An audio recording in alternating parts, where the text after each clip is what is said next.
আসলেন। আয়েশা যখন মসজিদে যখন নববীতে বসলেন, বসায় বললে আমি বন্ধুর সঙ্গে বন্ধু হইয়া 27 বছর আলোচনা করছি রে, 27 বছর আলোচনা করছি। এইভাবে মানুষের মনের মধ্যে প্রশ্ন জাগে বন্ধুগণ। প্রশ্নের কারণে সকলে বলে 27 বছর থাকছে আমরা, কিন্তু একটা আজ গেছে, তাই না? একটা আজের কারণে 27 বছর মেরাজ করছে, বন্ধুর সঙ্গে বন্ধু আলোচনা করছে। এইভাবে বন্ধুগণ যেভাবে মেরাজ করছে, এইভাবে হাসর মাঠে আল্লাহ রাব্বুল আলামিন হাসর মাঠ কায়েম করবে। সেদিন 50,000 বছর পর্যন্ত দাঁড়িয়ে থাকতে হবে। কিন্তু যারা আল্লাহর বান্দা, আল্লাহর সঙ্গে ভালোবাসা আছে, নবীর সঙ্গে ভালোবাসা, তারা শুধু ফজর 2 রাকাত ফরজ নামাজের সময়, বন্ধুগণ শুধু তাই নয়, আল্লাহর ওলি মৃত্যুর কথা বললাম, কিন্তু কিছু মানুষ আছে বন্ধু আল্লাহর সঙ্গে নাফরমানি করছে, আল্লাহর সঙ্গে নাফরমানি করছে। নাফরমানি করার কারণে আল্লাহ রাব্বুল আলামিন তাদের কথা বলে শেষ করবো ভাই, নামাজের সময় অল্প সময়। ওই আল্লাহর নাফরমান বান্দা যখন মৃত্যুবরণ করলো, তাকে দাফন কাফন, তাকে যখন দাফন কাফন করে শেষ করলো, শেষ করার পরে বন্ধু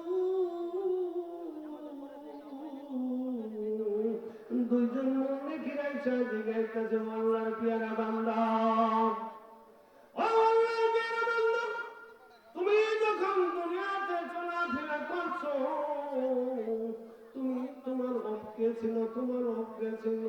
ওই আল্লাহ ফরমান বান্দার ডাকে বলতেছে না না, আমার রবকে ছিল আমি তো চিনি না।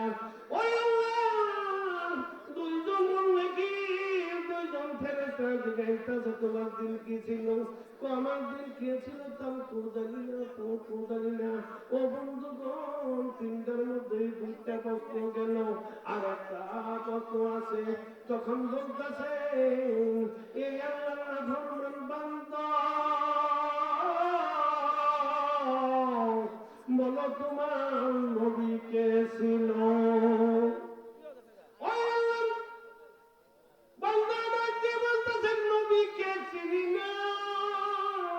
নবীর সঙ্গে ভালোবাসা নাই, নবীকে কেমনে চিনবে? ও বন্ধু, আমার দয়াল নবী, মায়ার নবী হযরত মুহাম্মদ সাল্লাল্লাহু আলাইহি সাল্লাম রে বন্ধু যখন তার রওজা মোবারক থেকে তার কবরের সঙ্গে সংযোগ করে দিল, ওই আল্লাহর ওলি তখন ওই ফেরেশতা বলতেছে ওই লোকটারে চিনতে পারো কিনা? ওই আল্লাহর বান্দা ডাকতে বলতেছে না না না, ওই লোকটারে চিনি না, চিনি না। ও ভাই কিরম পুরা কপাল, নবীকে দেখছে, দর্শন পাইছে, চিনল না, চিনল না। আওয়াজ আকাশ থেকে একটা আওয়াজ আসলো, ওই আল্লাহর নাফরমান বান্দা তার উত্তর সঠিক হয় নাই, তাকে দেও দাও, তার কবর থেকে জাহান্নামে গর্ত করে দাও, জাহান্নামে গর্ত করে দিয়ে বন্ধু তার জন্য আল্লাহ রাব্বুল আলামিন একটা সর্প বানিয়েছে, যে সর্পটারে বন্ধুগণ দুনিয়াতে যদি একবার ওই সর্প নিঃশ্বাস ছাড়ে, কিন্তু দুনিয়াটা পুরাটা দুনিয়া পুরে ছারখার হয়ে মরুভূমি হয়ে যাবে, মরুভূমি হয়ে যাইবে। এমন একটা সাপ অন্ধকার কবরে তার জন্য নিযুক্ত করে দিল, নিযুক্ত করে দিল। ওই সাপটার বন্ধুগণ 1 বছর আর 2 বছর নয়, 40,000 বছর পর্যন্ত দংশন করবে। ও বন্ধু, মুরগির চলে গেল রে বন্ধুগণ। চলে যাওয়ার পর ওই সাপটা যখন ওই আল্লাহর নাফরমান বান্দার কপালের মধ্যে যখন দংশন করে, কপালের মধ্যে দংশন করে, আর ওই দংশন করার কারণে ওই আল্লাহর বান্দা 70 গজ মাটির নিচে চলে যায়। আর 70 গজ মাটির নিচে চলে যাওয়ার পর ওই সাপের হাত যখন বলে যে নকটি ভাই 70 গজ মাটির নিচে থেকে তুলে, নকটি কিন্তু যেমন তেমন নয়, নোয়ার লোক ভাই নোয়ার মতন শক্ত। ওই লোক দিয়ে তাই না 70 গজ মাটির নিচে থেকে তুইলা মা বোনেরা ভাইয়েরা এইভাবে দংশন করে, এইভাবে দংশন করে, এইভাবে দংশন করে তুলার পদ্মে বন্ধুহীরা দংশন করে 70 গজ মাটির নিচে যখন চইলা যায়, এবার তুলে তোকে দংশন করে, এবার তুলে এইভাবে কিয়ামতের আগ পর্যন্ত একদিন আর 2 দিন নয় রে, 40,000 বছর পর্যন্ত ধ্বংস করবে। ও মা বোনেরা আমার, এটা কিন্তু পরীক্ষার জায়গা। আজকে জান্নাতের বাগান, এই জান্নাতের বাগানে যারা আইসা বসবারে বন্ধু, এটা কিন্তু গুনাহ মাফের জায়গা, গুনাহ মাফের জায়গা। আমার দয়াল নবী, মায়ার নবী দুনিয়াতে থেকে সাহাবাদেরকে ডাক দিয়ে বলছে, ও সাহাবারা, দুনিয়াতে যখন তোমরা ঘোরাফেরা করবে, বেশি বেশি সময় জান্নাতের বাগানে বসে বসে সময় কাটাইবে।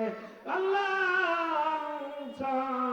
নবীর সাহাবাগণ জিজ্ঞেস করছে, আল্লাহ রাসূল, ও হুজুর,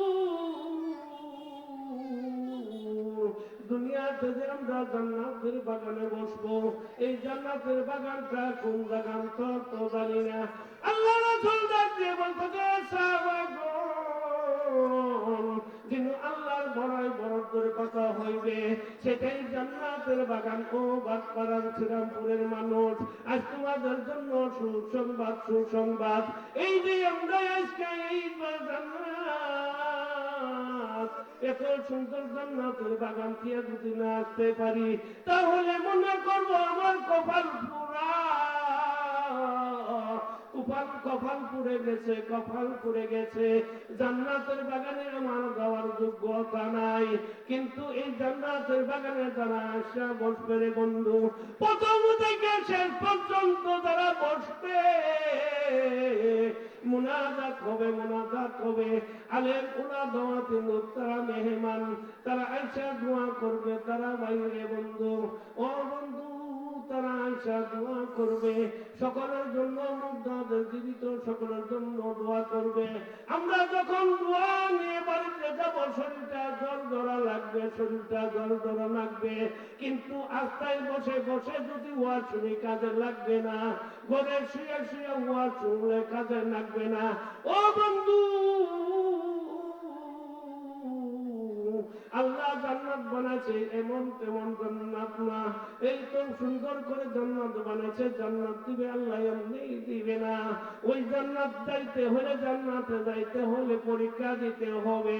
ও বন্ধু, জান্নাতে যদি না যাও, এই জান্নাতের বাগানে আইসা বসো, তোমার জন্য জান্নাত আল্লাহ রাব্বুল আলামিন নির্ধারিত করবে। বড় বড় আলেমরা আছে বন্ধুগণ, মুসাফির আলেম মানুষ, তারা সেই মাইকের সামনে বয়ান করবে, সুন্দর সুন্দর বয়ান করবে।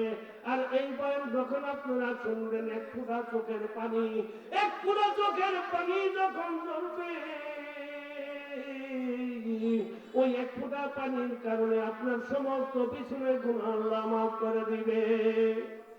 ও বন্ধু, শুধু তাই নয়, এই আল্লাহর বান্দার চোখের পানি, আল্লাহ বলছেন, এই বান্দা তুমি কান্দিবা, আমার জন্য কান্দিবা, আর জান্নাতের বাগানে বসে কান্দিবা, চোখের পানি ফেলবা, কিন্তু আমি আল্লাহ রাব্বুল আলামিন সেই চোখের পানি জমিনে পড়তে দিব না।